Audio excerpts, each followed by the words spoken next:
Welcome, welcome, welcome, family. Welcome back on this glorious day. Here we go. Here we go. We're going to have some fun.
Beautiful song. Beautiful. All right. Let's get into it. Today, I'm talking about how very vexed I am over the madness. Over the madness. I am vexed over this madness. You see,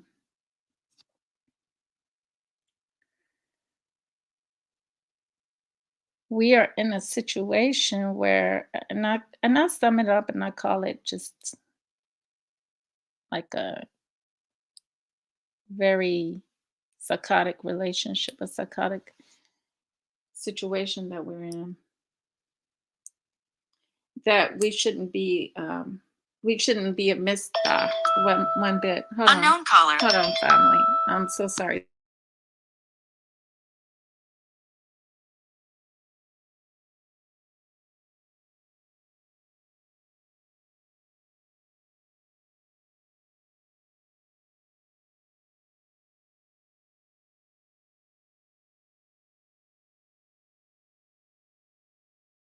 Okay, I'm back. I might as well. I should turn off my phone because I'm not expecting anything right now. No, nothing going on. So, and I only got a short amount of time, so I'm gonna utilize my time as much as I can. But like, we shouldn't be amiss by it at all. We shouldn't just. We should pay close attention to everything. Um, I said that it was, it's all about our energy and moving forward. We have to be in a heightened consciousness, which means we have to be in have a high awareness of everything about ourselves and our existence here, um, so that we're doing things on purpose, that we're purposely loving ourselves, we're purposely being careful about what we get into, that we are our path. We control everything. We do. That's what makes you your God, your guide. And um a lot of people, you know, well, a lot of our people, we're stuck in what instead of the programming, basically, the programming. And we don't see, a lot of our people can't see the reality in front of us. But there was a conversation that I had last time, and one of my videos. Let me actually shoot. I don't know why I turned off the phone. Well, the first conversation was about animals. I'm going to talk about two different videos. And I'm going to use this as an example because it's easier to talk on it, um, and break it down. It was about the animals and how, when I was talking Christians, even my mom, because my mom's a Christian too. So and I did consult with her on the issue, and she knew the scripture really well. um you know she even brought up that, one thing we have to recognize is there's animals born naturally, and then there's man-made animals, right? You have your man-made animals, and then you have animals that are born naturally. The book is a man-made book because energy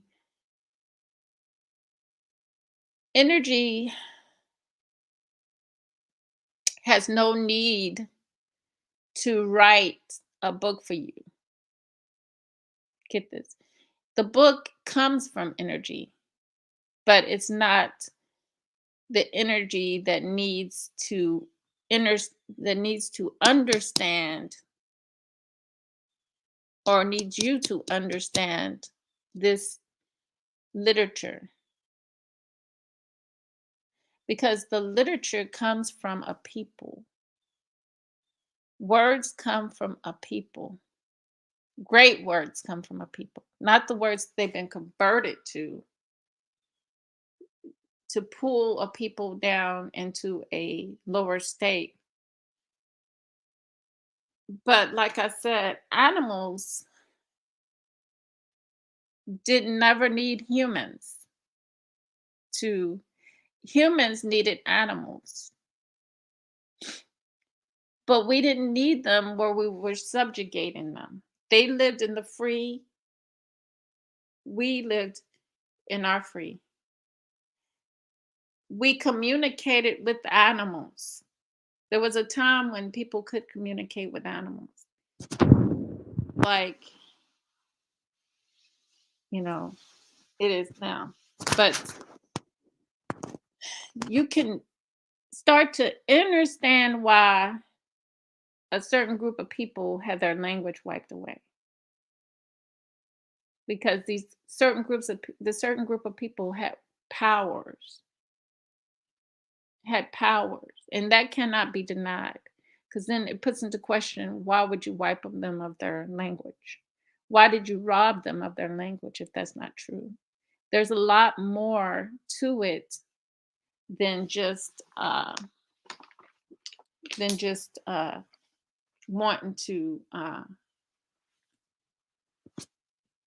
them not to just speak their language. There's a whole lot to it, because when we spoke, everything can hear. That's how powerful. Hey, DOD, welcome. That's how powerful the language was that we spoke, because it was a vibration with it. So when we look at people that think that animals need us, like I was told the other day that sheeps, you know, sheeps are not.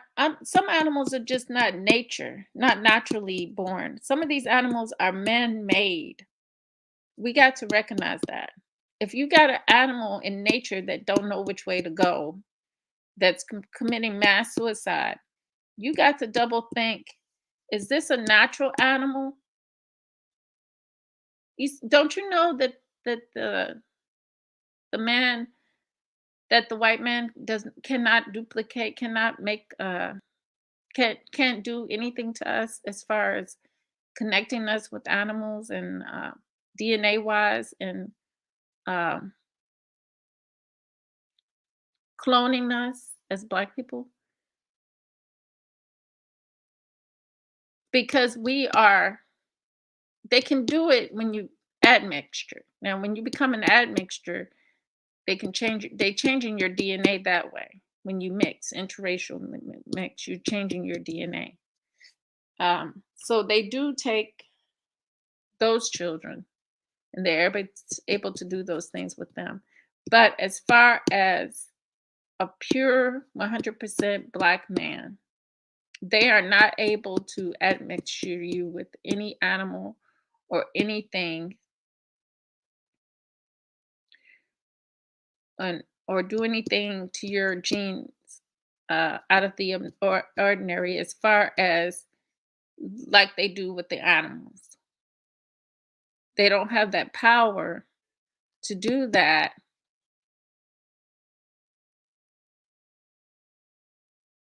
They don't have the power to do that because you we are different. We're not created. They can only do those things with created, with something that is not found, that is not naturally, that wasn't at one time naturally found within nature. Then they can make new uh animals. They mix these animals together and we get new animals. You know what I'm saying? So we see this. We scientifically already see this done. And that's the point I'm trying to make with, the 100% black, well, not black, a Nubian person cannot be changed until you weaken their DNA and you mix it with something with a white person, basically. Once they mix you with with a Caucasian person, then they weaken your DNA to be they can penetrate it. They can start messing with it. And that's just facts, because look at what they do to look at dogs. Look at dogs, animals. So that what they can do to those things, they domesticate them. They make them weaker from themselves, a weaker version of themselves.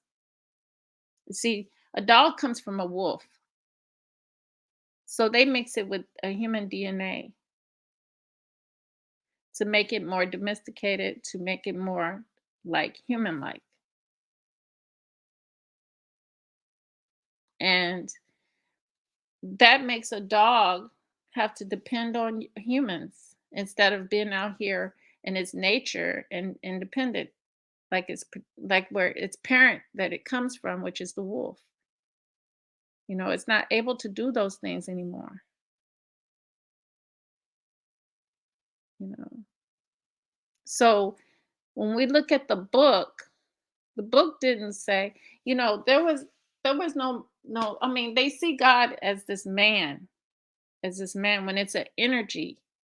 Any force over you is not going to be like you are in this form. If the only way it's going to be like you in this form is going to be you in itself. It's supposed to be you. That's what I'm going to say. uh it's not going to be outside of you. It's going to be with you, because it's an energy, and it made you out of energy. Hey, the hidden Meshach. And um that's why we got to know, when we see them doing these things, these various different things, that that it's not right. It's not right by no shape or form. And there's 100 millions of things that are not right. So especially messing with the animals. So where it says in the Bible to animals are your friends, yes, in nature. In nature, they're your friends, but not your friends to subjugate, control, and make them dependent on you. Bringing them down from their high state. Animals are in a higher state than we are. In the condition that we are in, they're in a higher state as far as that. They were always looked up to. Animals, we look up to them. They are friends, yes, but they're not your friends to take them and hold them and squeeze them and love the webbit. No, no. I love the little rabbits running around my house freely. I love the animals running around freely. I teach my children this. The animals, the cats and stuff, they're great to be out by themselves, because now they have to be. They have to be independent, you know. I didn't make these animals, because we know where the cat comes from. We know his parents, his ancestors. But he was watered down. Like she said, she told me the sheep, without man, sheep will jump off a mountain. One by one, they follow each other. Is that nature? If it is nature, maybe they are made to be food for other animals. But I doubt that. I doubt that, you know. So when they talk about the animals, we got to think very, very, very wise about that. Everything should be free. They say after the flood, Adam and Eve, like I said, I don't take the story literally. I don't take these stories, I don't take the Bible literally. So, you know, it was made for maybe a certain group of people to take it literally, but if they still adhered by the Bible, and they would know to respect the animals and not to do these scientific uh, transformations to these animals and make them dependent and put money over their heads and sell them and have them dependent on money when it's they can't even hold it in their paws. An animal can't hold money, but you put money over. But they would never. They fight tooth and nails for someone not to do them like that. But they done people like that and they do animals like that. But they fight tooth and nails not to be done like that for themselves.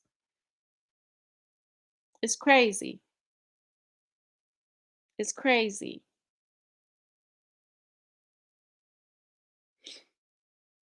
you know. And you know we don't have a government, but somebody was trying to, I recall somebody was that fighting for the people. Somebody was fighting for the people. But fear, we're going to get on the topic of fear because we supposed to be in a Christian society, but we know that ain't even true. We know that is the revealing of that. We're not in that society. And they say this is not a racist country, but that's been revealed that they are the fathers of that baby. They are the father of the baby. Because look at what's going on. They're paying Afghanistans to come over here, the ones we were at war against at one time. And the Haitians can't even come over, period. Black people all over this planet is suffering in a state of suffer, but they want to say it's not about racism. They want to say it's not about racism. Oh, it's not about racism. But don't you see they took all your riches and left you uh decimated? They left you deserted without land, without anything. They're constantly trying to take land in Africa. They already got all the other lands, but now their problem is resources. So they robbed you of your resources, and they have to keep uh, abusing the African people for their resources. But yet they say it's not about color. Economics lead to color. It's still color. I don't care how you shape it. Economics. There was a reason for economics because the energy said that this world was given to the people, was an inheritance to the people. It was an inheritance to the people, but the people are being robbed of everything. The people are being robbed of everything. Now, I'm about to show this. Hey, Robert Ross, I'm about to show this video. I'm gonna go out and get into it because I don't know how long it may be a very, very long video. Let me see how long it is. And if I have to, I'll do a part two. I'll do a part two. Okay, here we go. Go ahead and start the video. But what else did I want to run across? Oh, the thing. Yeah, being vexed. The world was warned about what was coming, about all of this stuff that was going on. But I guess, I don't know why you would why a majority of the people, why is it still a large number of people who so much um want to go with the system with the I should say go with the beast. You want to follow the beast, even though the beast have showed you on many, many, many ways, many, many levels, and many, many times that this damn beast just don't care about you. But yet our people keep on keep on having hope. So it seems like hope in the beast. Don't you know it's a beast? It walks like a beast, looks like a beast, acts like a beast. It's a beast. The whole thing's a beast. So much corruption in the system. Where have you been where you have not seen corruption? I feel like I might be the only. I feel like sometimes maybe I'm the only one who experienced and seen crazy corruption. No, I know better. I know better than that. I was watching a true story the other day where this was in 1996, I think it was. Yeah, I was 1990. I was in my 20s, my early 20s at that time, and there was a couple that had their daughter taken from the house. Um, so they didn't know she was snatched in the night, just taken in the night. The son was still there in the household, but the daughter was gone. So instead of doing their job, they botched up the crime scene and didn't do their job, what they needed to do to find out who this person was that busted through their house in the middle of the night and stole their child, which is that should be the first thing you should make sure you do right is the crime scene. You should make sure that you at least get the crime scene, uh, you know, you stake it out and well, not stake it out, but you really examine that in detail to figure out what went on so you can, find the child. But life don't work like that because it all is an illusion. It didn't work like that. Instead, they wasted time blaming those parents. They wasted all that time blaming the parents. And to this day, the killer's still on the loose. You know, it's sad where we live, where we at, but it's been a long, long time. Just imagine something that's built off the back of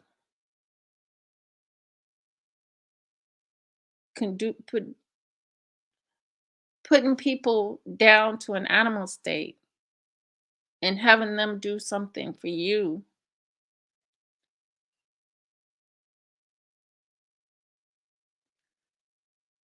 is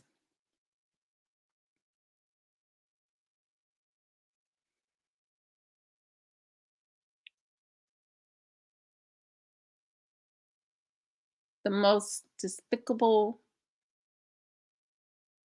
It births the most despicable place to be in existence in. That's what it does. You can't wash it away. You can't you can't what they call it. It just can't you can't you can't deep wash it away. You can't just wipe it out the system. You you can't make like it never existed because it's a deep stain and it birthed what we're in today. It births what we in today. It's not just um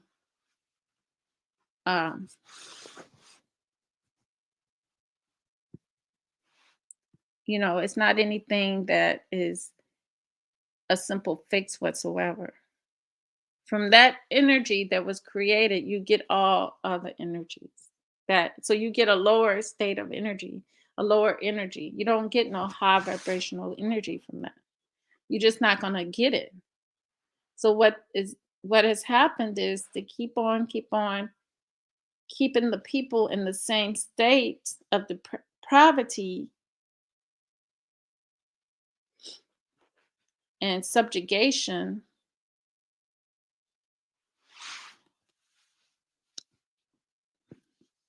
that it just keeps this, it just, because of that,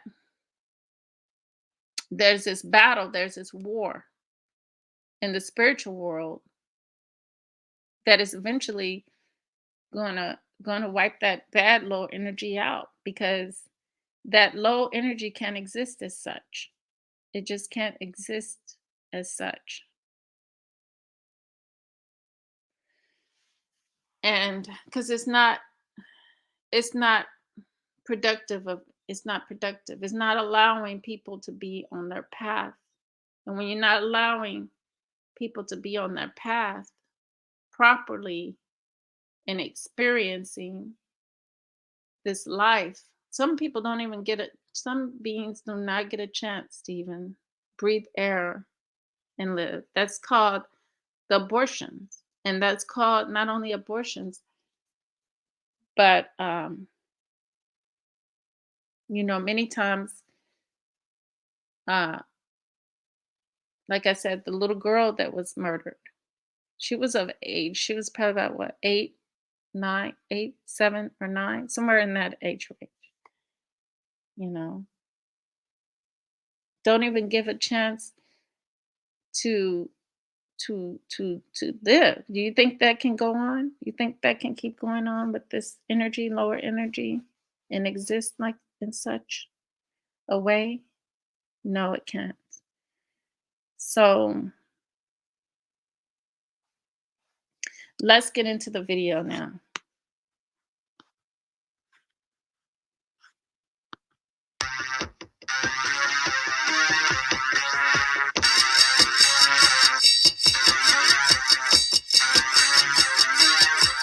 You rolling? I'm honored to be interviewed by Alex Jones, a truth seeker, fighting for justice. Yeah, started and get me all smiling. Aaron, when did you start to think something was wrong in the world, or start to find out about the whole banking cartel and the Federal Reserve System? I want to see, because I've been seeing a lot of fish, big fish. I've been seeing people catching big fish, but I want to, but the big fish somehow gets to what you call it. Yeah, I just want to see the big fish, surface. That's all. The New World Order. Well, that was a progression of events. I've always been a very independent person. Always believed in individuality, and that we were put on this earth to be unique individuals to fulfill our God-given potential. And that the only way to fulfill your potential is to be free, to find out who you are, and to make your errors, to make mistakes. And as I grew up, I began to realize more and more the government was inhibiting me in things that I wanted to do. And what happened, I was very successful in the ladies' lingerie business. I worked for my dad. He had a small undergarment business. And I created the first ladies' bikini panties back in 1963, actually. And then I opened up a nightclub in Chicago called the Electric Theater that opened up the day Martin Luther King was assassinated. Wow. Right. And so the city of Chicago was in flames the day my club opened. Wow. And nobody came out to the club. And what happened was that that was the year of the Democratic Convention in Chicago in '68. And so my club became a hangout for the hippies, and because they wanted to go to Chicago and protest what was going on.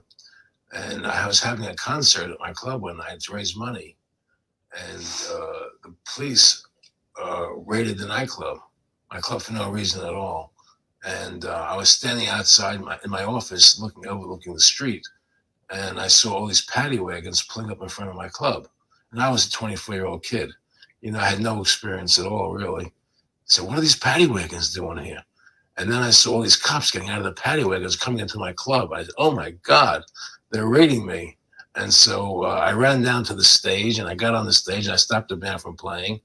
And I said to the people in the audience, we're being raided, so sit down on the floor, cooperate, and put out your identification and cooperate with the police. And as I said that, two of the cops from behind threw me onto the floor and grabbed me and started dragging me out of the club. I'm going, victory, victory.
Hey, family, I got knocked off. So let's fix it back here. Yeah, I got knocked off. Huh.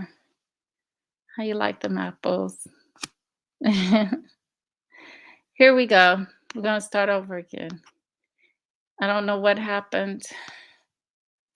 Um, hey, Nook Nook. Club, there's elections coming, Hold and on. the It might have been a aldermen in the delay. neighborhood don't want you open anymore, so we can't take your money.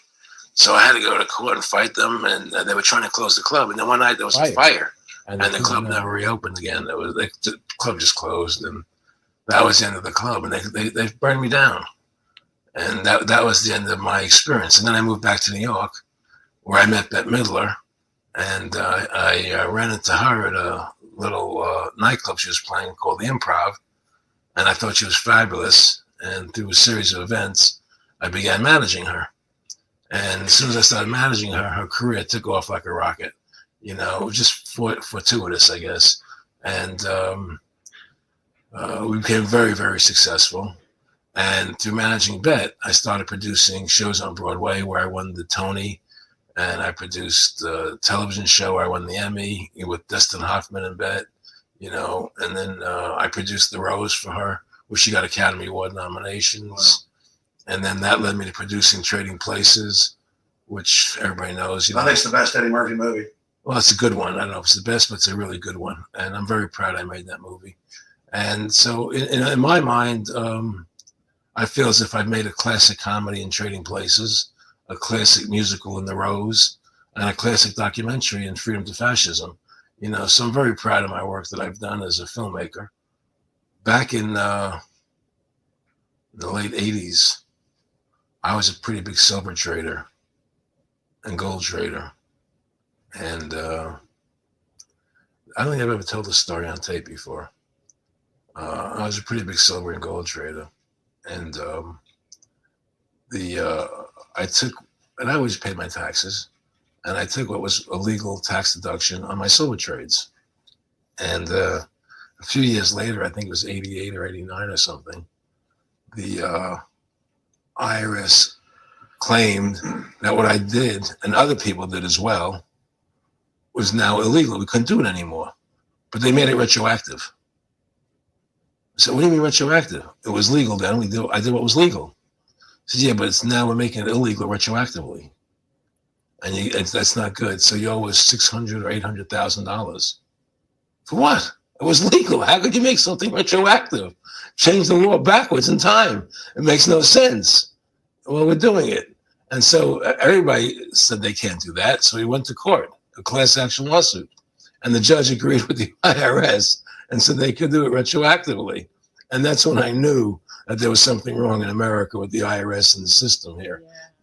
Aaron, you were telling me this story last night, and before you even finished saying in the late 80s, the tax law, I said retroactive. And I knew that because they literally ruined my dad, but he paid. He didn't know. He still thought this was America. And it was legal tax law, what you're supposed to do. And they said retroactively you owe, and with not just retroactive, but they said you also have penalties and interest. That's right. So how do you have penalties and interest on something when they retroactively change the law? Well, first of all, you can't retroactively. How can you do something retroactively? Penalties and interest are a farce. The whole thing, because they do whatever they want to do. And that's when I realized America is not America. It's not the land that I was taught it was. Because they can do whatever they wish to do. And there's nothing the citizen can do about it. Now, you've made America Freedom to Fascism. I want to walk through that film, and I want to encourage everybody out there to get a copy of it on DVD. It was also in theaters around the country, and I think the best film out there on the Federal Reserve and the IRS and the whole banker scam. I want to discuss that with you here. But I wanted to go back a little bit to the point that we discussed last night, where you don't advise people to not pay. And I do the same thing. People say, well, wait, you're saying it's a scam, but you're saying go ahead and pay it. And I like the way you summed it up. Well, it's really fairly simple. I mean, since making that movie, many people come to me and ask me whether they should pay their income taxes or not, and I never advise people not to pay. And the reason I tell them, I said, look, I've done a lot of research. The Supreme Court has ruled that the IRS has no authority. The 16th Amendment did not give the IRS the authority to tax your labor and your wages. That's a fact. All right. The Supreme Court is the law of the land, and the IRS does not trump the Supreme Court. However, that being the case, the fact is, if the mafia would come to you and say, we want $2,000 a month or we're going to hurt you, I would not advise you not to pay them, because you may get hurt by not paying them. Whether it's legal or not doesn't necessarily matter. You can get hurt if you don't. It's the same thing with the IRS. They can hurt you. They can put you in jail. They can torture you. So if you don't pay them, you may get hurt. So I never advise people not to pay. I tell people, yeah, pay your taxes. Look what happened to Congressman Hansen. Yeah, Congressman has a great example. Pay your taxes. But you know what? Shut down the Federal Reserve System, and eventually you won't have to pay those taxes anymore. There you go. There you go. You see, until we get that bravery as the sovereign people, or the mind to know that your sovereignty cannot be bought or sold or stolen or taken. No one can give it to you. It's just is.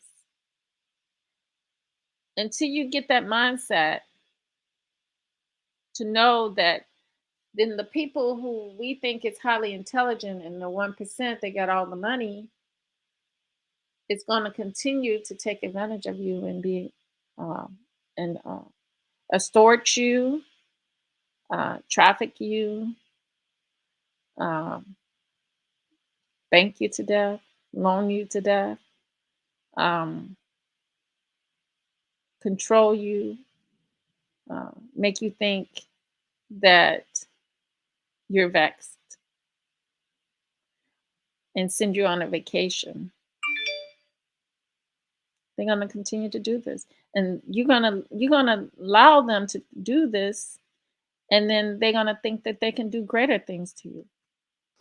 See, the IRS is a symptom of the problem.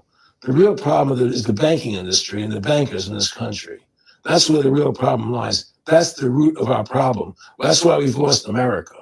Okay? So yeah, pay your taxes. Because if you don't pay them, you might get hurt. And I've heard all the arguments, what tax protesters say and so on and so forth. And I don't call them tax protesters. I call them the tax honesty movement because they're being honest, at least. But the fact of the matter is, you're being forced, you're being compelled to pay it because you're facing jail sentences, you're facing time, you're facing corruption of the courts if you don't pay, right? And so you pay it because just like you pay the mafia.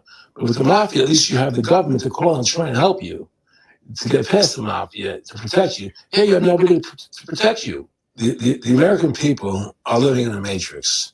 They don't understand the truth of how things are working in this country, And let me give you an example of what I'm talking about. The very fact is that if you ask 100 people on the street, what kind of government is America supposed to be? 99% of them will tell you a democracy. America is supposed to be a democracy. But that's a lie. That's an illusion. The word democracy is not written into the Constitution at one time. It's not in the Bill of Rights. It's not in the Declaration of Independence. The Founding Fathers hated the idea of a democracy. They thought it was the worst form of government there is. And I agree with them.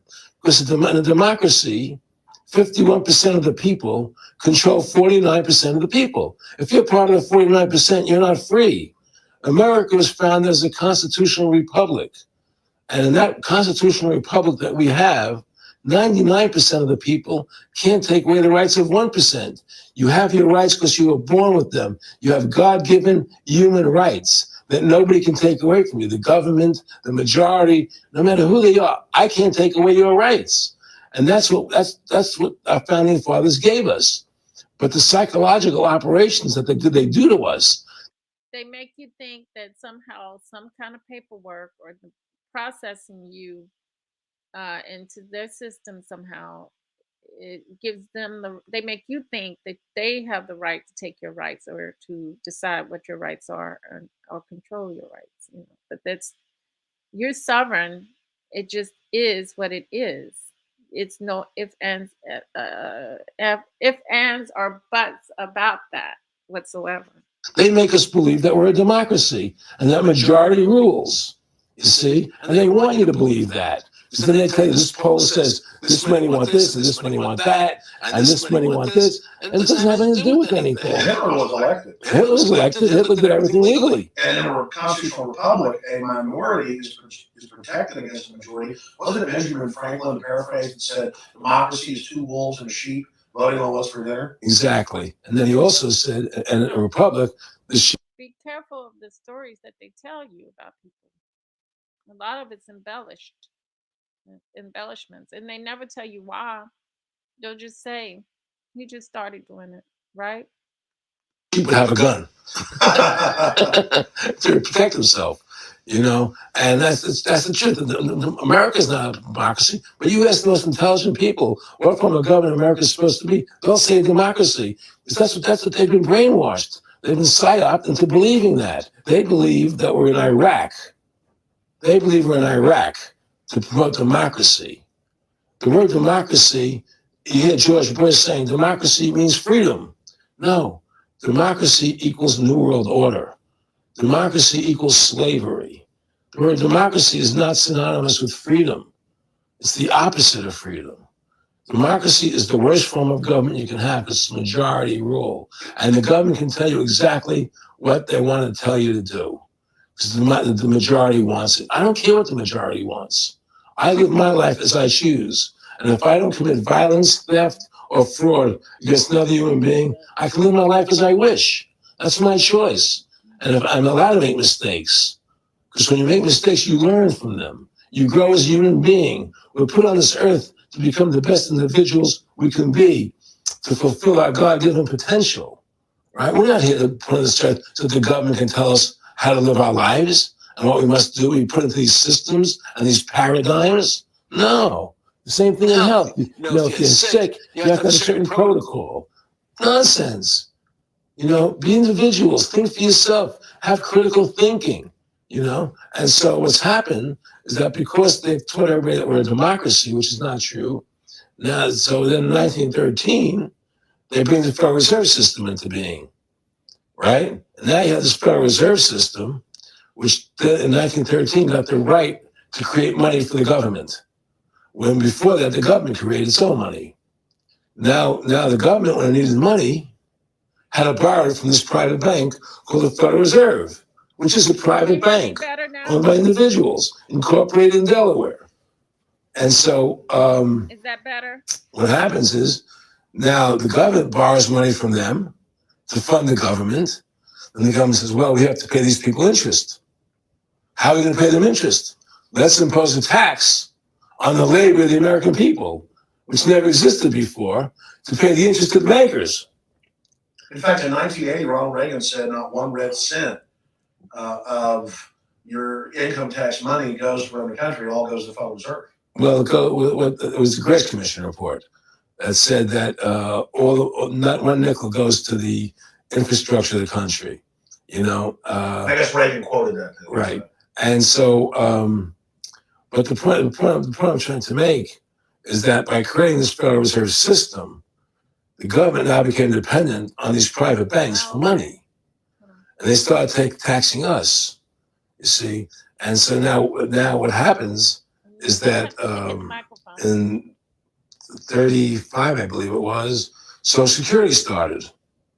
And they gave Social Security because it said not to be used for identification, the Social Security number right on the card, right? And through Social Security, they started deducting money out of your paycheck. That was the first time they were ever could take money out of your paycheck, because people agreed to it because they thought it was going to their retirement fund. And so then when they instituted the income tax again, they started taking money out of your paycheck because Social Security could do it. And then they could do it again. You see what I'm saying? And so now they've even taken control of the tax payment itself. I mean, literally like you're a slave. They're taking it right there when you make it. Exactly. They don't even trust the public enough to go send them a check. Right. See, that's the burning house. That's the house that was already on fire that we entered into. Because when you think about it, we had our own banks, we had our own everything. We were independent, but we were still a little bit connected to their society. But they were envious, jealous, and then they listened to their leaders. They listened to the people who were they saw were intelligent or had their education, and the citizens of that society that ended up taking part in the demise of our independence away from the white society.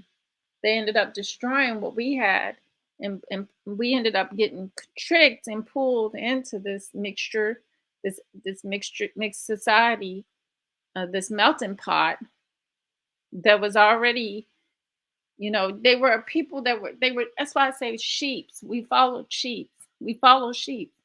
Those who were already been controlled and directed from this direction to this direction, and allowing people to already take advantage of them.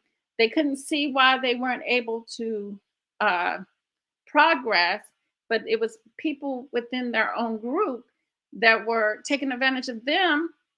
So, and telling them to look at them and enacting as a catalyst to destroy what we had, and then making us feel like we have no choice but to join in. So we fought for civil rights to get in, we fought to be equal and to join in to this to come into the house that's burning. Why would you want to go with a group that's already destroyed, that it's already have to follow something that need to be directed sheep? We end up following sheep. Right. So they take it out automatically because they know people aren't going to want to pay it. So what's happened is that through the implementation of the Federal Reserve System, the government has become vested in these bankers. and they get their money from the bankers. And so then they impose a tax on us, which makes us more slaves, makes it more difficult for us to survive, right? Giving them more profits.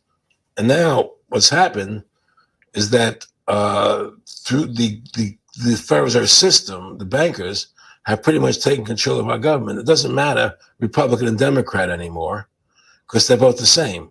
Neither one of them are talking about shutting down the Federal Reserve System or stopping the payment of taxes, or any of the big issues that face Americans, right? So I had a friend, Nick Rockefeller, okay, who was one of the Rockefeller family, and he, when I was running for governor in Nevada, he came to me, introduced himself to me through an attorney, and we became friends. We started talking about things, and I learned an awful lot from Mr. Rockefeller. And one of the things that we used to talk about was the ultimate plan of the banking industry, what they wanted to accomplish. And the goals of the banking industry, not just the Federal Reserve System, but the private banks in Germany and England, all over Italy, all over the world, they all work together. They're all central banks, and they're all part of the Communist Manifesto.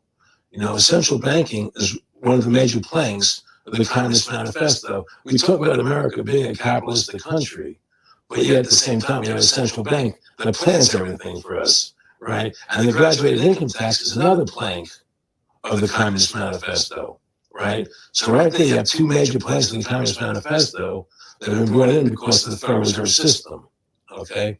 So the ultimate goal that these people have in mind is the goal to Testing, create a one testing, world government testing, run by the banking industry, Is run that by better? the bankers, and they're doing it in sections. The European currency, the euro, and the European Constitution is one part of it.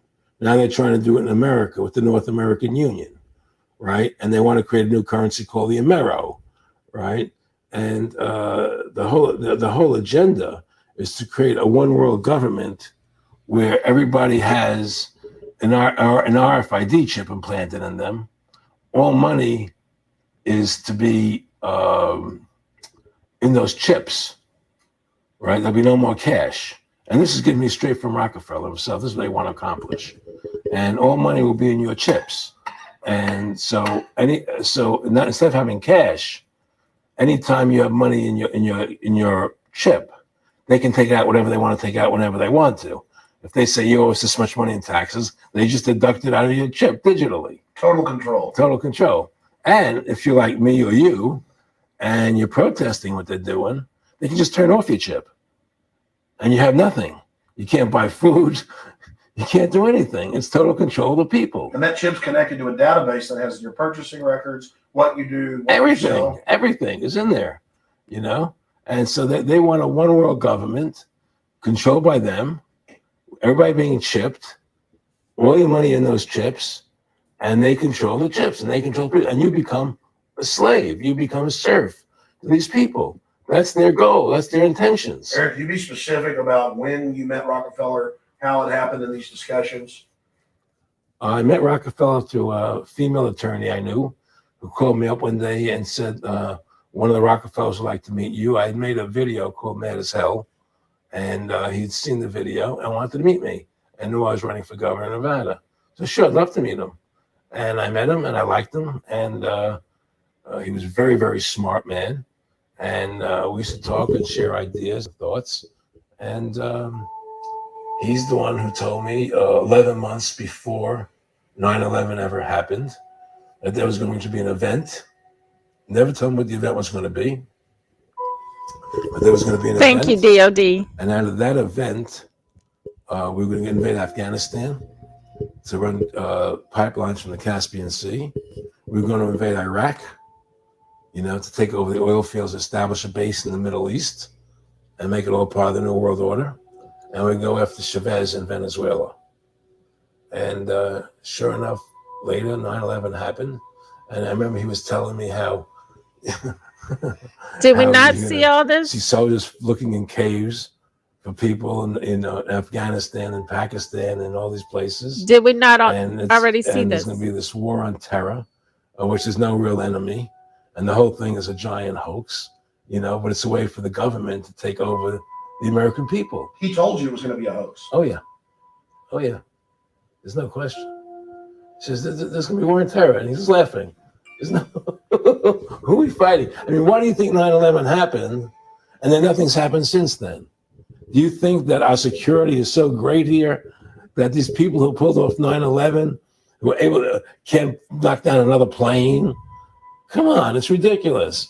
9/11 was done by people in our own government and our own banking system to perpetuate the fear of the American people and to subordinating themselves to anything the government wants them to do. That's what it's about, and to create this endless war on terror. And that's why and that was the first lie. And the next lie was going into Iraq, to get Saddam Hussein out with his weapons of mass destruction. That was the next lie. Now, through fear, these people have been able to take a sovereign people and force your hand into making many crazy, lunatic out of this world decisions that affect our lives, affect your life.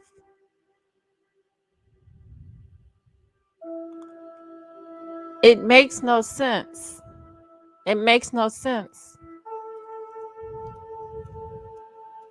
It makes no sense. It really doesn't.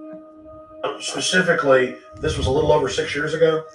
This was 11 months before 9/11. Yeah. And Nick Rockefeller, who's a lawyer, he's become your friend over the previous years, and he's saying to you that there's going to be this big event, and then out of that we're going to have a war on terror, and it's just going to go on and on. Right, an endless war on terror without any real enemy.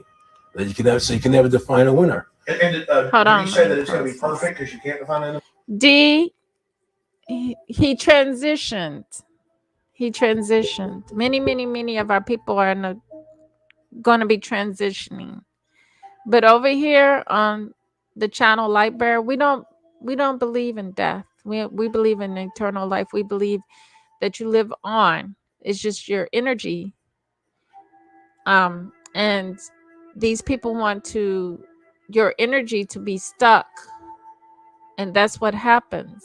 You can either be in a low vibrational energy where you're not vibrating high enough to ascend out of this reality. So let's finish the video. Yeah, because you can't define a winner. There's no one who's on to beat, so it goes on and on forever. And they can do whatever they want. They scare the hell out of the American public. Look, this whole war on terror is a fraud. It's a farce. It's very difficult to say it out loud because people are intimidated against saying it. Because if you say it, they want to make you into a nutcase. But the truth has to come out. That's why I'm doing this interview. The fact of the matter happens to be that the whole war on terror is a fraud. It's a farce. Yeah, there's a war going on in Iraq because we invaded Iraq. And people over there fighting, But the war on terror, it's a joke, And until we discover what really happened on 9/11 and who was responsible for 9/11, because that's where the war on terror emanates from. That's where it comes from. It was 9/11 that allowed this war on terror to begin. And until we get to the bottom root of 9/11, the truth of 9/11, we'll never know about the war on terror. Aaron, you said that he was, and I think it's important, and I know this about the Rockefellers from Dr. Dennis The Cody, first sign many of others, all literally, of this you'll be 20 years old nightmare in a lunch crumbling line at down. college, and there's David Rockefeller. And they're experts at recruiting and getting what they call players, and that clearly I want to make it specific and just get you to reiterate what you said last night about you got 30% of the vote, you were having an effect, you made mad as hell. They knew that you started the Constitution Party. Yeah. They knew that you were somebody who was taking action and getting things done. You've already made some big films, had a lot of other successes. Right. So they were trying to recruit you, and didn't it come down to the point of, hey, we are here to recruit you, and don't worry, your chip's going to say, don't mess with us. This guy's don't touch. Yeah, yes, that did happen. Now, I was definitely being recruited, but it's more subtle than that. Well, in your words, just go through the process, and then what you said. Well, what it is remember, we were friends, and we used to come to my house a lot. We'd have dinner, we'd talk, and they'd tell me about business investments, how you get involved in, or they would help me with this business investment or that business investment. And was I interested in joining the Council on Foreign Relations? I would have to get a letter to join them, but was I interested in that? And just stuff, leading you on. And I used to say to them that I never really did that because that wasn't where I was coming from. As much as I like you, Nick, you know, your ways and my ways, we're on the opposite side of the fence. I don't believe in enslaving people, and And he would come back with, "Oh, I do." Or, well, it'd be more like, it's better for them. it's more like, how do I put it? It was like, what do you care about them? What do you care about those people? What difference does it make to you? Take care of your own life. Do the best you can for you and your family. What do the rest of the people mean to you? They don't mean anything to you. They're just serfs. They're just people.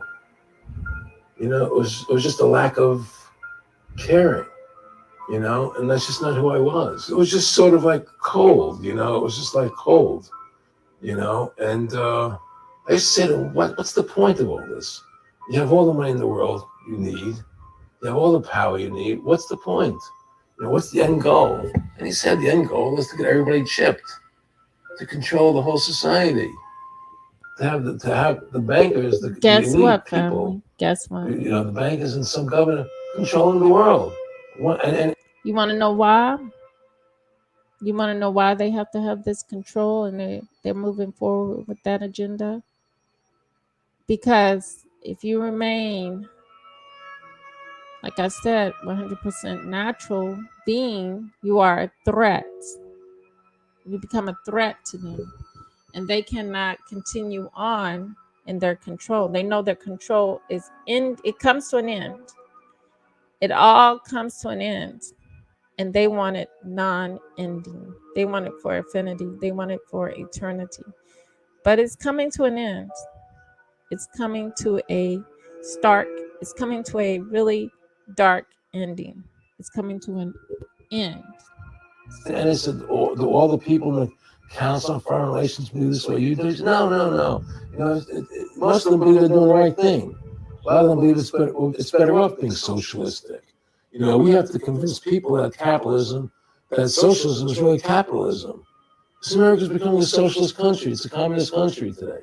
Well, one of the things they told me was that he was at the house one night and we were talking, and he started laughing. He said, "Aaron, what do you think women's liberation was about?" And I said, I'm pretty conventional thinking about it at that point. I said, I think it's about women having the right to work, getting equal pay with men, just like they won the right to vote. And he started to laugh. He said, "You're an idiot." And I said, "Why am I an idiot?" He said, let me tell you what that was about. We, the Rockefellers, funded that. We funded women's lib, and we're the ones who got all of the newspapers and television, the Rockefeller Foundation. He says, and you want to know why? He says, there were two primary reasons. And one reason was we couldn't tax half the population before women's lib. And the second reason was now we get the kids in school at an early age. We can indoctrinate the kids how to think. It breaks up the family. The kids start looking at the state as the family, as the school, as the officials, as their family, not as the parents teaching them. And so those are the two primary reasons for women's lib, which I thought up to that point was a noble thing. When I saw their intentions behind it, where they were coming from when they created it, the thought of it, I saw the evil behind what I thought was a noble venture. Aaron, did you know that Gloria Steinem, in one of her own books, now admits the CIA funded Miss Magazine? No, I had no idea about that. No, I never heard that. And we're going to CIA funded Miss Magazine? Funded Miss Magazine with the stated goal of taxing women and breaking up the family. No kidding. I never heard that. Well, Nick told me. I mean, I know it, but not because I know the CIA was involved in it. Well, Gloria Steinem was proud of it. Oh, the CIA wanted to help women. No kidding. So they funded it. Yeah, and of course it's divide and conquer. Right, and what they do is they focus in obviously on real problems. Women were getting shafted in many ways, But the elite wasn't planning to help them. They were planning to really shaft them and take men away from them. Look at what they did with black families. You only had about 10% of legitimacy 50 years ago in black communities, and now it's over 90%. And look at welfare. You were going to give you some money, but you can't have a man in the house. Right. And so that was further to degrade the family, Yeah. totally destroyed. And now illegitimacy is over 50% in the general population. Right. Well, see, the whole thing is these people control the money, so they make all Black the men rules. should know this. You understand? And they Black put whatever rules men- they want into effect. Let me And the say. truth is, America has really become a socialist, communistic country, and nobody. Black men need the black woman to see all this. They have put our men in a state where they are not, they're using logic too much. Logic. And the logic that they're using, because logic comes from outside of you, it's lessons that you learned, that you build upon with your, and it helps you build your thinking and your concept of things. But your natural ability to think is common sense. And that's what you need mama for. The woman, the great black mama, the great mother. Everybody says it's a capitalistic country. It's not a capitalistic country. You know, how can it be capitalistic when you have a central bank? That's the first. It can't be. You know, It's a planned economy. It's a planned economy. It's a phony. If they want to create prosperity, they just print dollars. They just make dollars or put digits into the economy, and now you have prosperity. You don't have real prosperity. You don't have real manufacturing. You just have money being injected in. It's an infusion of credit, which only makes the government go into more debt. Into more debt. My friendship with Nick Rockefeller was one where we expressed ideas to each other and thoughts and philosophies, and he wanted me to become part of what they were doing, and for me to become a member of the CFR, and offered various business opportunities for me to get involved in, and for me to not take up the fight or the battle that I've been taking up in the past, to drop that idea, because what was the point of my fighting for the people? I was a guy who was very successful in the movie business, and I saw the truth of what was happening. I tried to express it to the people, and rather than having me express it to the people, they wanted me to join their side because I was a mover and a shaker, and rather than me opposing them, to join them. It was real simple, and he tried to recruit me into that situation, and I didn't go for it. Did he get angry when you didn't go for it? No. And it's like, I remember one time he said to me, "You join us, so you have an ID card there, and you have a chip, and your chip will say KMA on it." And I said, "What does KMA mean?" He said, "It means kiss my ass." Because they knew And how to anybody deal with stops you, a cop or whatever, and you show them your card or your chip, and they'll know to leave you alone because you're one of us.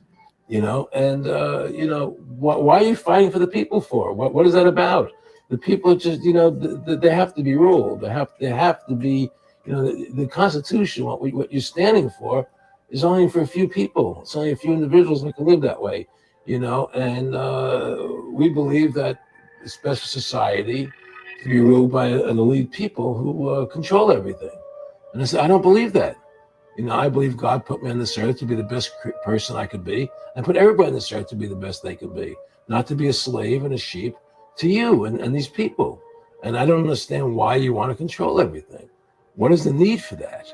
And I asked them, do all the people in the Council of Foreign Relations feel the same way you feel? I said, no, a lot of them think they're doing the right thing. They think that socialism is the best way to go. They think that, that they're doing the right thing.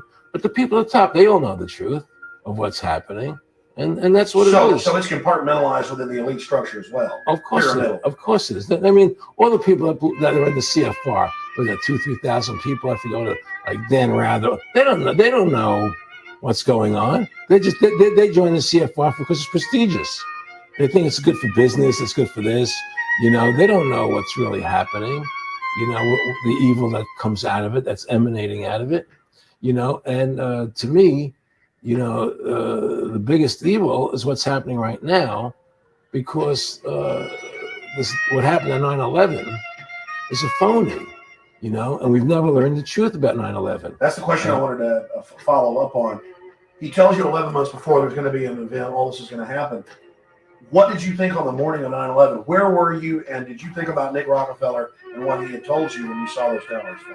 No, I was actually in Tahiti when 9/11 happened, and I got a call from my son, and my son said the Twin Towers, they were just attacked and they were falling down or something. So what are you talking? I was in Tahiti, I was asleep, and he says, yeah, they were hit by a plane, da, da, da, da. And so where I lived where I was in Tahiti, there was no television, so I had to run around the other side of the island to a hotel where they had, and it was all on television, and that's when I first saw the stuff on TV about it.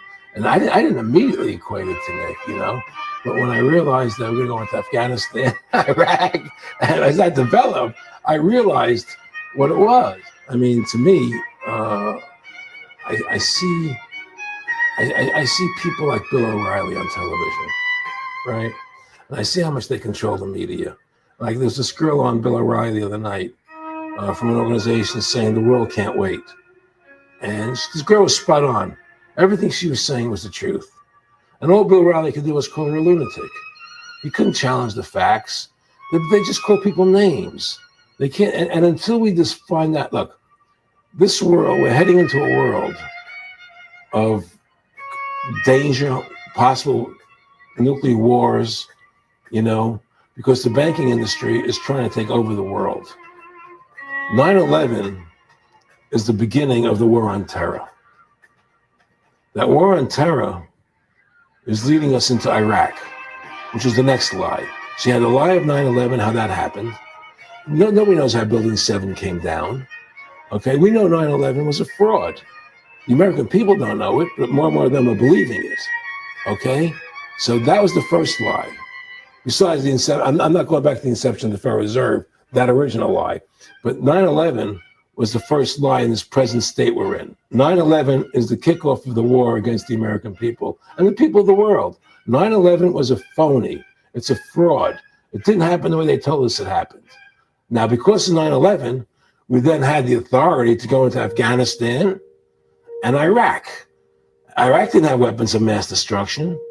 Okay, so that was the next lie. Now they're talking about going into Iran.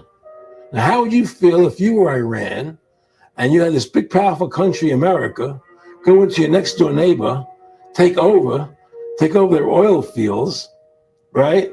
Wouldn't you be worried that what they were going to do to you? Of course you're going to be worried. But the people of America don't think about it from Iran's point of view. They think about it from our point of view. So now we're going to send more troops into Iraq and keep building up because they want Iraq and the Middle East to become part of the New World Order. And Iraq was using, Saddam wanted to start using euros instead of dollars, right? He was messing up their whole consumption. Iran wants to start using euros instead of dollars. They have. Okay? So I'm saying what they're trying to do is preserve their power. And one lie leads to the next lie, leads to the next lie. And until you get to the root cause of 9/11, which is supposedly the war on terror, we'll never solve our problems here. Should we send more troops into Iraq? Should we not send more troops into Iraq? Well, the fact is that it all goes back to this war on terror. Where did 9/11 come from? That's the root cause of everything. And until we have a full investigation, find out why Building 7 fell down, why they shipped all the steel out of America so quickly, from the buildings, why all the things that don't make any sense about 9/11, until we find out why it really happened, we'll never understand why there's a war on terror. And we'll never be able to prove that the war on terror is a phony. Nick and I discussed many things. One of the things we discussed, or he brought up in conversation, was reducing world population, and felt that there were too many people in the world. In a way, I agree, there are too many people in the world, but I don't think I have the authority to say who's going to die and who's not going to die, But they felt that they wanted to reduce world population, and he felt that it should be reduced by half. He even mentioned to me once they were having a real problem trying to solve the Israel-Palestinian problem. And he talked to me once about they were playing with the idea of bringing Israel to Arizona, and taking all the people from Israel and giving everybody $1 million and setting up Israel in the state of Arizona. Unbelievable. To end that problem, because that's a problem that they're not in charge of. in a sense. They're not controlling that problem. They're very arrogant. They can do whatever they want to do. We've given these people the authority to create money out of thin air. And through that device, they control everything. And if you want to win the battle to stop that, you have to deny them the ability to create money. It's only because they can make money that they have all this power. They literally have the money machines. They have the money machines. They can print it. They can do whatever they want to do. They own everything. Aaron, we take over pretty quick. If we were the guys that issued the money, everybody had to come give us real assets for the use of this money we just printed up. People. I tell people, why in the world does the American government borrow money from the banks when they have the ability to create it themselves without borrowing it and paying interest on it? Why? And nobody can answer that question. Not one politician ever raises that. Why does the American government borrow money when they can create it without paying interest? Well, we did create it up until 1913. And so people say, well, because if the American government does it, it'll create inflation. That's the answer. I say, well, let's look at it. The American government has the Federal Reserve do it, which creates the same inflation as if they did it. But also with the inflation, now you're getting massive debt. So with the Federal Reserve, you have inflation and debt. Now, if the American government made the money backed by gold, which limited the amount they could make, you wouldn't have debt and you wouldn't have inflation. But inflation was only about 50% from the 1780s, I've looked it up, until the late 1800s. And then we have the central banks already trying to cause some panics, which they then used to push the Federal Reserve. And if we look at inflation since 1913 into 2007, it's exponential. In fact, a dollar is worth about 2 pennies what it was worth in 1913. Former Federal Reserve Chairman Alan Greenspan doubled the money supply from 2000 to 2006. And then Edward Bernanke, the new Fed chief, came in and said he's going to double it again in the next 2 years. And then he said, I'm going to make the money supply numbers secret. And so now we don't even know. But the evidence is they are just, in the curve of inflation, it gradually grows. And then suddenly at a point, it goes straight up. And it seems it's now parabolic, yeah, parabolic. But the thing is that the only thing I disagree with you on from early 1800 to 1913, there was no inflation other than during the Civil War. When Lincoln was well, I'm talking about how much a dollar was worth. And I know it never changed. There was no inflation. In that whole 100 years, there was no inflation. People knew what the money was worth. They could retire. They knew what it would cost them to live their lives out. There was no problem. It was only since 1913 when the Fed came in that we created massive inflation and massive debt. So then what you said earlier, then there really wasn't inflation. There was no inflation. So you don't get inflation when the government issues the money, at least in the U.S. history. Well, none of it's backed by gold. Well, exactly. But I'm talking about, and I did look this up, and I believe that if you look after the country was set up, and some of the things happened with Andrew Jackson and the rest of it, there were points where it spiked and there were manipulations. There were points, mostly during the Civil War. Yeah. That's because Lincoln printed so much money. Exactly. That's right. But basically there was no inflation other than that during that short period of time. And the loaf of bread was the same thing. People could plan their lives. Today, they plan inflation. Now you have two parents working. They can't afford to pay for their family anymore. The kids are going to state-run schools now. The kids are being indoctrinated how to think. They're being given Ritalin. They're being given all these drugs. The whole country's being dumbed down. So because of the Federal Reserve System. And the Federal Reserve System, these bankers are responsible for the demise of America. And if you ever want to win this battle, you must shut down the Federal Reserve System. And we must shut down these bankers and restore sound money to this country. Can you talk a little bit about some of the families that own the private Federal Reserve?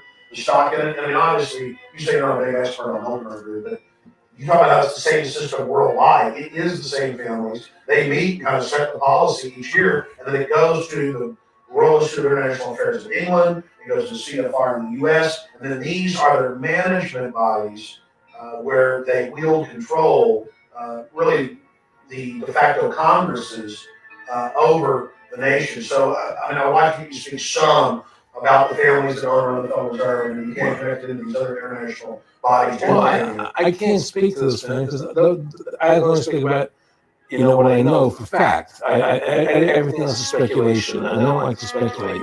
I know about Rockefeller because I was friends with him. We talked about it, and I can tell you firsthand. What did Rockefeller tell you about the Federal Reserve and their family owning part of it? Well, he said the New York Fed is the main controlling interest of the Federal Reserve System. They control the bulk of it. So the New York Fed is really the Federal Reserve System. Even though there's 12 different banks, it's run by the New York Fed. And the New York Fed is basically the Federal Reserve System. So who's ever running the New York Fed is where, and the families that control it, control the New York Fed. And they're the main engine behind the Federal Reserve System. And that's a wing of the Bank of England. Well, the Bank of England and the Federal Reserve are partners, and the Bank of England is a private bank, and so is the Bundesbank in Germany, and the bank of all the banks of the G8 countries are all private banks. They're private central banks. And look, what happened in Europe? Didn't Europe vote down the European Constitution? Yes. They're still doing it. Didn't they vote down the euro? They're still doing it. They don't care what the people vote. They do whatever they want to do. What we want doesn't matter anymore. It's their agenda. It's their plans that matter. Isn't that prima facie evidence of a tyranny? Oh, well, there's no question we're in tyranny. There's no question we're living in a world where the American citizen is no longer a free individual human being to do the things that they wish to do. We're slaves, and it's getting worse. What do we got to do to bring these people down? In my opinion, you must shut down the Federal Reserve System. And I think that there has to be an uprising. There has to be an uprising. People have to stand up. I can't do it alone. You can't do it alone, Alex. And we need to get a majority of people, not a majority of people, but it was 5% won the war against the British, a highly motivated group. But I agree, people have got to get angry first. I mean, not just, we know it's corrupt and that lackadaisical. We got to get pissed. People don't seem to have the courage to do what they have to do.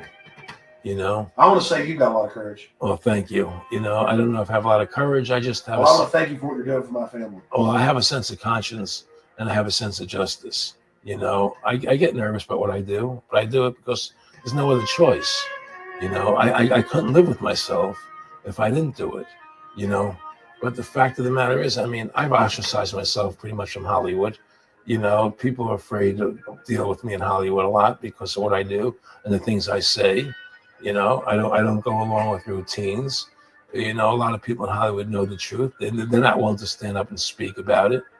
And I know many of them see my movie, and they know I'm right, and they won't talk about it because everybody's afraid. Everybody's afraid because they think that this money they get, these Federal Reserve notes, are really money, and they think they have a comfortable lifestyle, and they're afraid of change. They're afraid to stand up for what's right. And until people are willing to stand up and have the courage to do what they need to do, it's not going to change.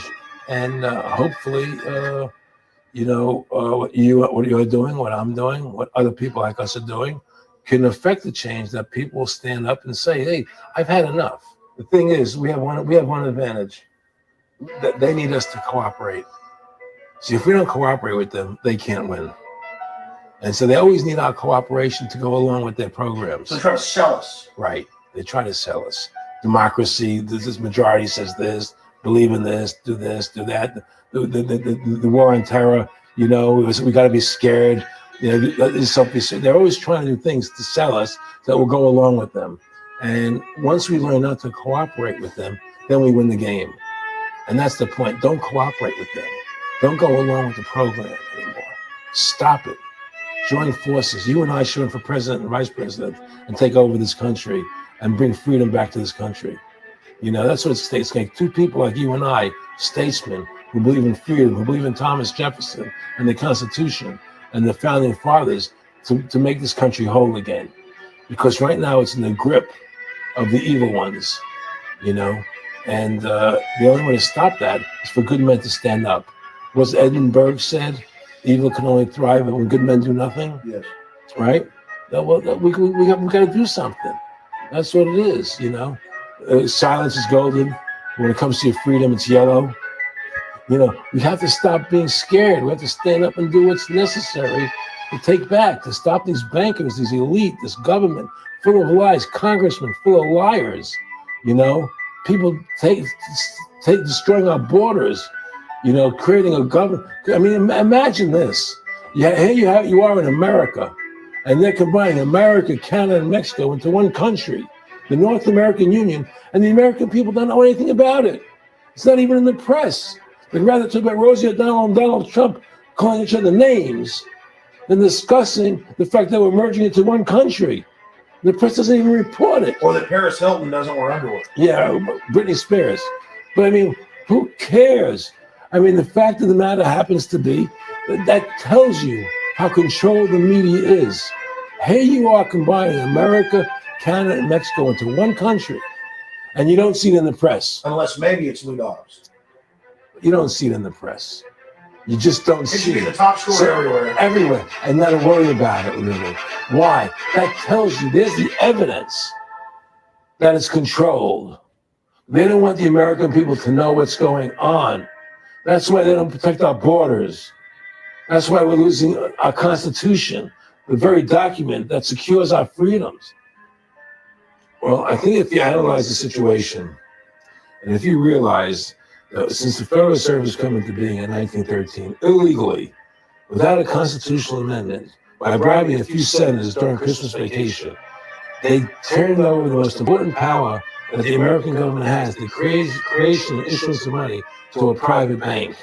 Through that private bank issuing money, they have destroyed this country. They have destroyed the purchasing power of the money in this country. They've created social programs that are destroying this country. Now, they've taken over our government, both Republicans and Democrats. There's no difference anymore between the two parties. They control both parties. It doesn't matter to them which one wins. Because who's ever running for president will be someone they anoint.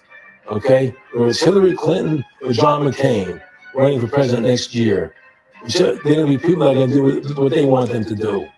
And the fact of the matter happens to be that you can't win an election unless you have enough money to win. They make sure who gets the money.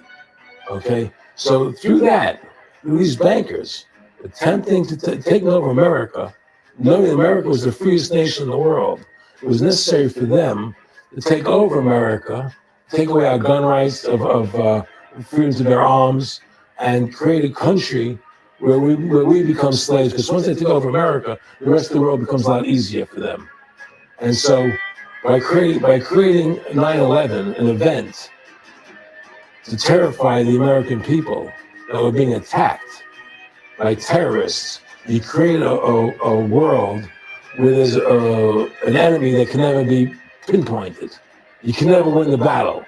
It's a 100-year war. It's a never-ending war on terrorism, right? So you're always fighting this war. And through the war on terrorism, which is the 9/11, which is the first lie, then you create the war on terrorism, which is the next lie. Then you create the war in Iraq for weapons of mass destruction, which is the next lie. And it's one lie to the next lie to the next lie. Now it's going to be Iran, the next lie, sending more troops and a surge into Iraq. It's just one thing leading to the other. And it's always with the event. It's always in the point of taking over more countries, more dominance. Making sure the American dollar, making sure the G8 stays in control of everything. And what they want to do is to control the American people, control the people of the world, put RFID chips in everybody, so everybody's a slave to these central banks. Did you ever talk to Nick Rockefeller after he told you all this and then 9/11 took place? No.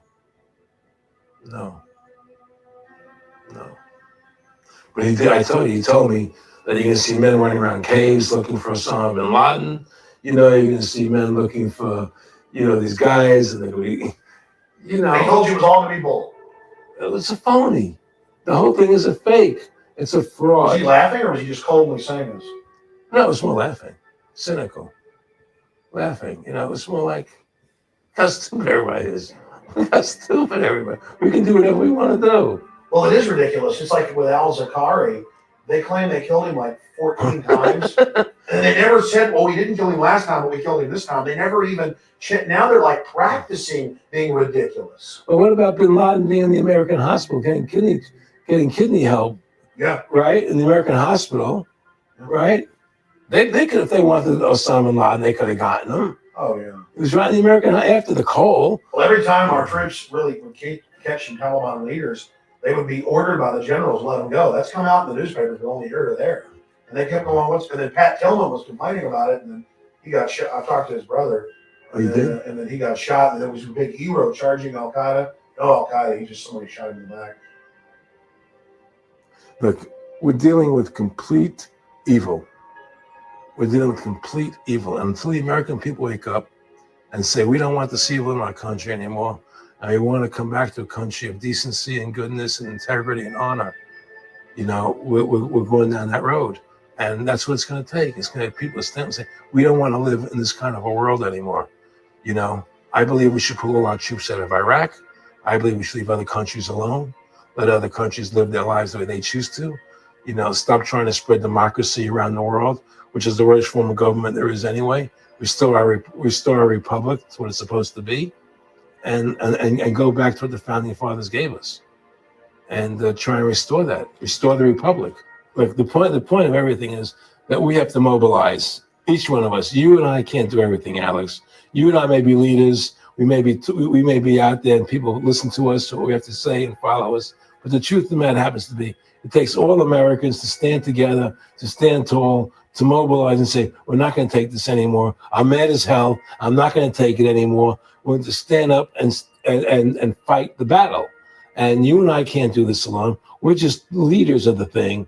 But other people have to join in with us and stand side by side, shoulder to shoulder, and say, I'm not going to take it anymore. That's what it's going to take to win this effort and stop cooperating with the government and with all their rules and regulations and to wake everybody up. You They know, hand out what is DVDs in my Jewish? movie. They hand out Jewish is a DVDs of lie, your movie so they to lie. educate everybody to what's Not going Jewish. on. Well, freedom and liberty is what, No such thing as people really want. You know, and it's time to stop the duplicity of the government from lying to us. You see, many people know the truth of what's happening in this country. But I'll They know tell the you more truth, about like the that numbers you gave about 9/11. after this. But they're afraid to stand up. People have to find their courage and stand up and say, I'm not going to take this anymore. I know the truth, you know, and it's like they create a situation where if you tell the truth, you're considered a lunatic. You know, in other words, if someone goes on a TV show and says 9/11's an inside job, oh, you're an idiot, you're crazy. They call you names. You can't be afraid of that. Well, it doesn't The work truth is- anymore. I mean, they have no facts. Just calling you crazy doesn't make you crazy. Well, we know that. They also go get kooks who are kooks to put them on and then say they represent us. That's right. Another Exactly. tactic. Exactly. And Bill O'Reilly's great at that. Sean Hannity is great at that. They just put people on who they can dominate, you know. But Why do you think guys like that? They're not stupid. I mean, I've talked to people that know. They know the truth. Why do you think they decide to join the evil? that has to be in their hearts. I mean, I had the opportunity to do that, and then in my heart, I can do it. So it has. I mean, how could you or I consciously be involved in something like putting AIDS virus in Black Africans? He's a little bit vaccines? more I mean, what the connected hell? to mother. I mean, it's like we're not good guys either. I mean, I don't think I'm like some special perfect person. What the hell's wrong with this elite? I mean, what are they running around doing evil?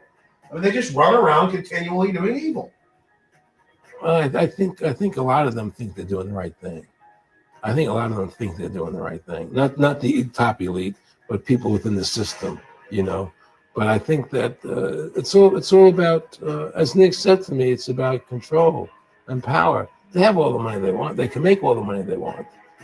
They have a machine that can make all the money. It's not about money. It's about control. It's about their vision of how they want to see the world in their eyes. And you know, you and I believe in individuality, in the person being the dominant thing, the individual being the dominant person. Today we live in a world where institutions are dominant, not people. You know, the American, you know, we're the people, by the people, for the people. Now it's we the institutions, by the institutions, for the institutions. People are secondary. It's all about corporations and institutions. And the Federal Reserve is the biggest institution in the world. Now, if you ask somebody what's the biggest corporation in the world, they'll say Google or Walmart or Exxon or something. But the biggest corporation in the world is the Federal Reserve System, right? And all the other corporations feed off the nipple of the Federal Reserve System. Well, it's like the Monopoly game. The bank always wins and has unlimited money. It's not the people playing on the board. Exactly. The bank owns the board, the box, the Right. the shelf it's sitting on. But that's because you gave them the ability to make the money. You have to take that away from them. Well, you take the bank away from the private bankers. Exactly. You have to take the creation of money away from the private bankers, and you'll solve 95% of your problems. Well, let me look at America. 10% growth rates every year, like China's having right now. The U.S. had 10% growth rates until the Federal Reserve took over. And then if you look at that, it all starts really going downhill from there. Well, they destroyed the American worker. What they've done, here's what's happened. The Federal Reserve has created this massive inflation in America, which means that the American worker has to keep making more money to keep up with the cost of living. The more money they make to keep with the cost of living, the less competitive they become in the world economy. So now what happens is we have to pay our workers so much to keep up the cost of living. Say, well, screw the American worker. Let's go overseas now and get the cheap labor. But really, that's a war being waged against the middle class. Of course, the bankers print the money. Really, this is a war being waged against the middle class. The bankers print the money. Everything they're doing is about destroying any private pools of wealth or independence. Yeah, but what I'm trying to say is because of the inflation that they've created, they've now allowed other countries to outcompete us. You see, because other countries don't have to pay as much money as we have to pay here to our workers to survive. Yes.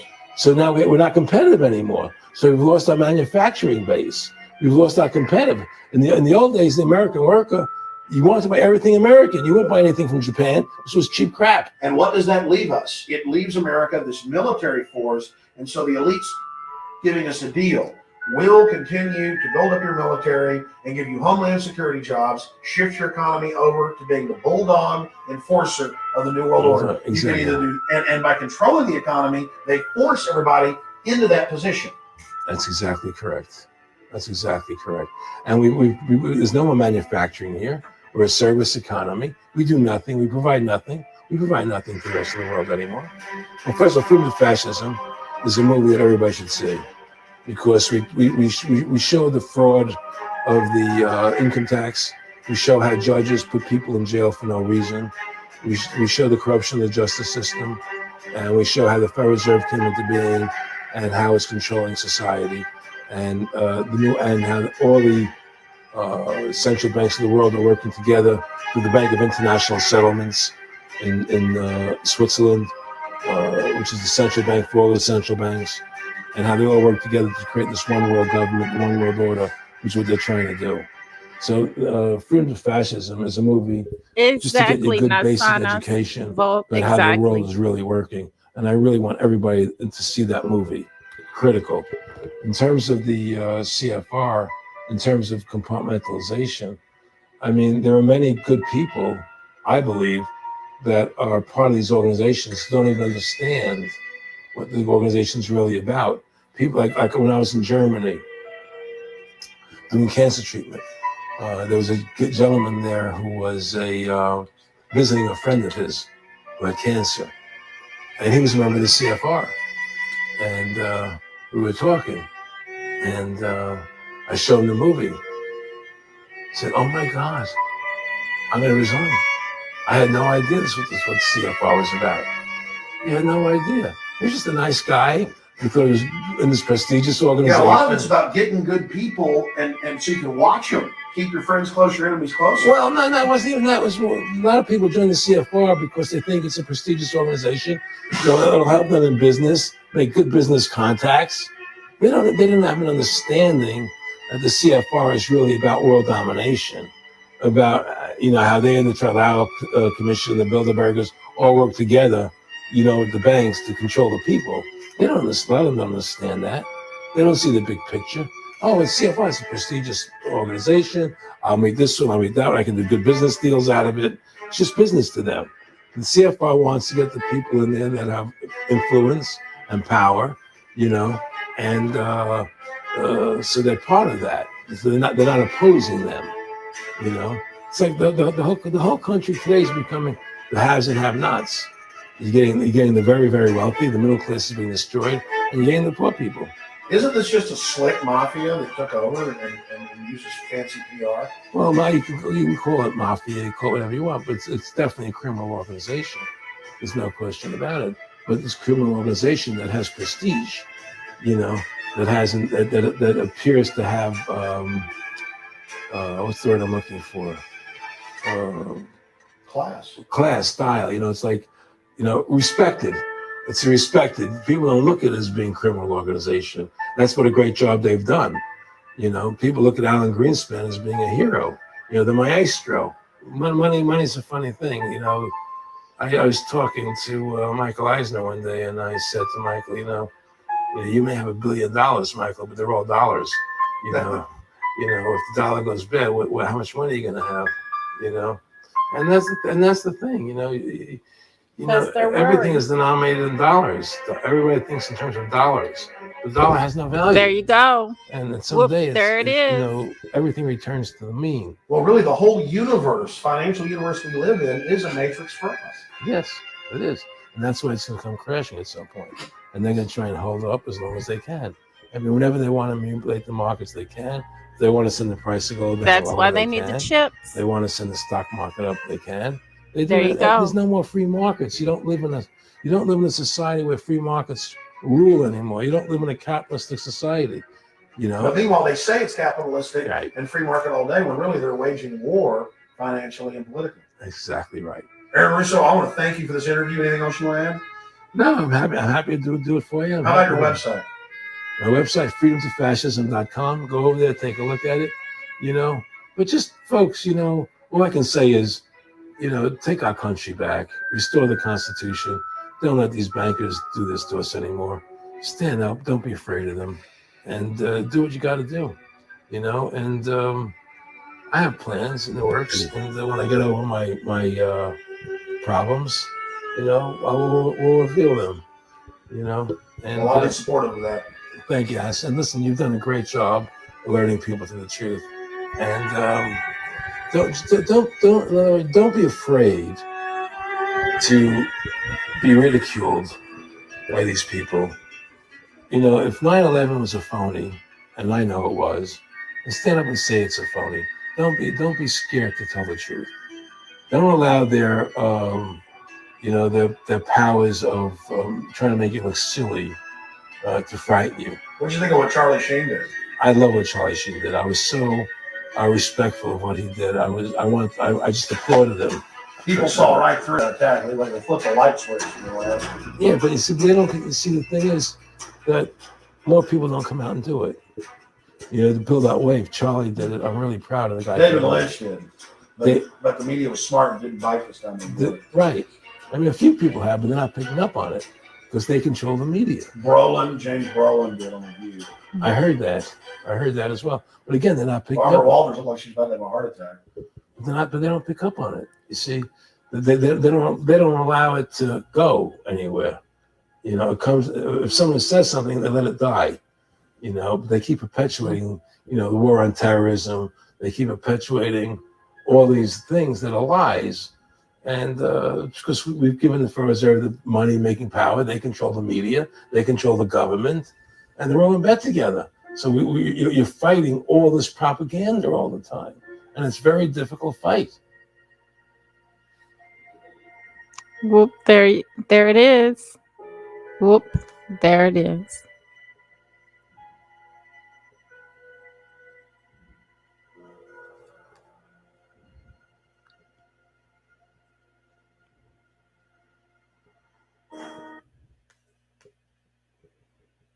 There it is, family.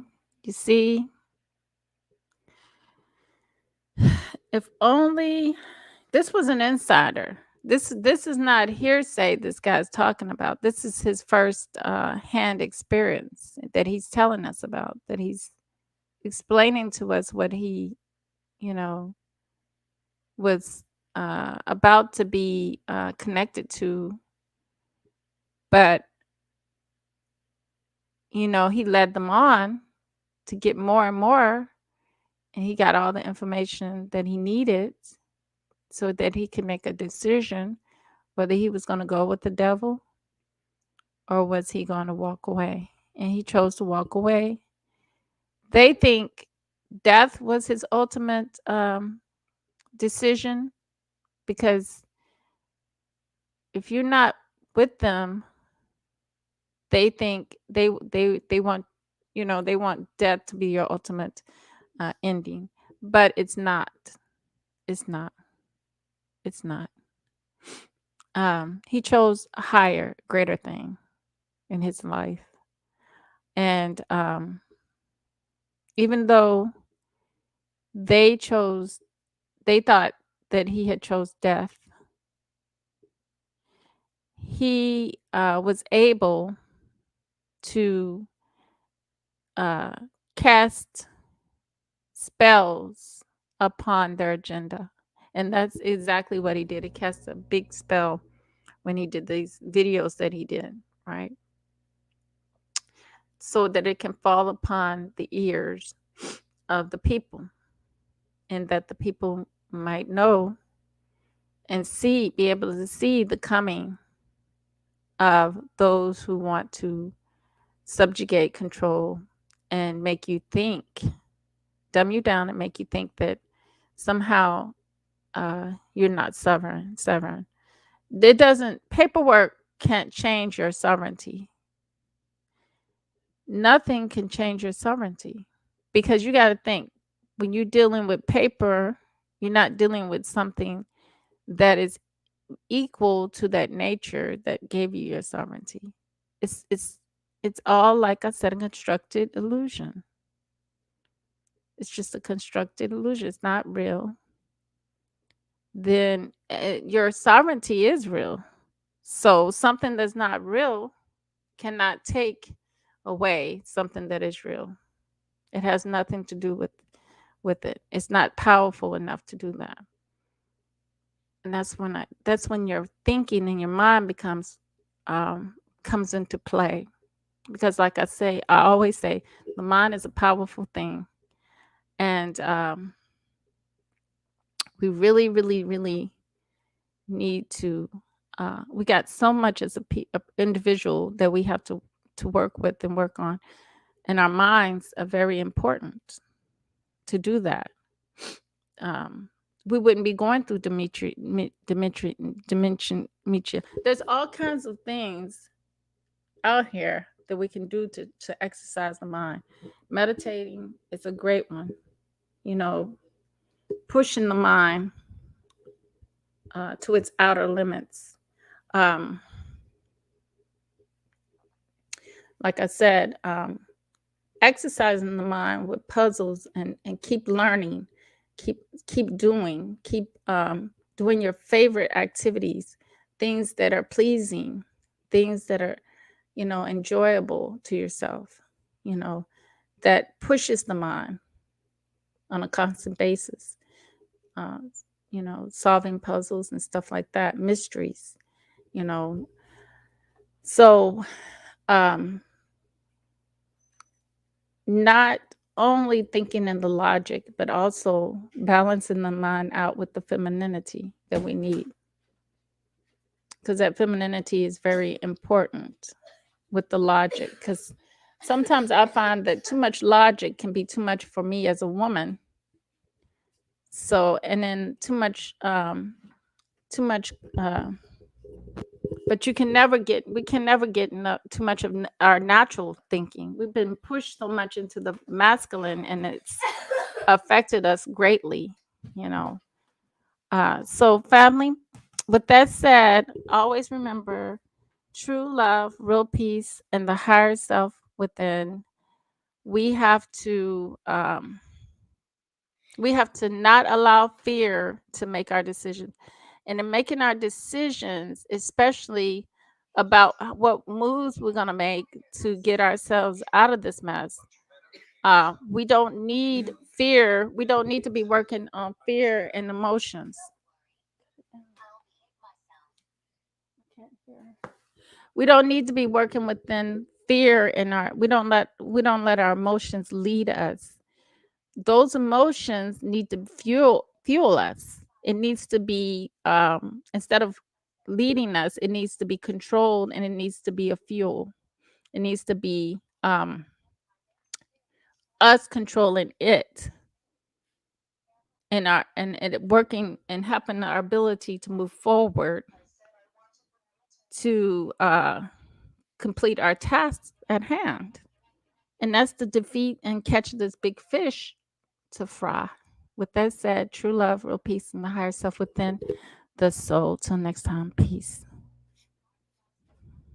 Thank you guys in the cloud for being here. Thank you, DOD. Thank you, Hidden Meshach, Robert Ross, Nook Nook, D. Thank you, D. Sean Harris, thank you. Nasana, not Ansas Vault, thank you. Lincoln Well, thank you. Thank you, brothers and sisters. Thank you all for being here. Peace.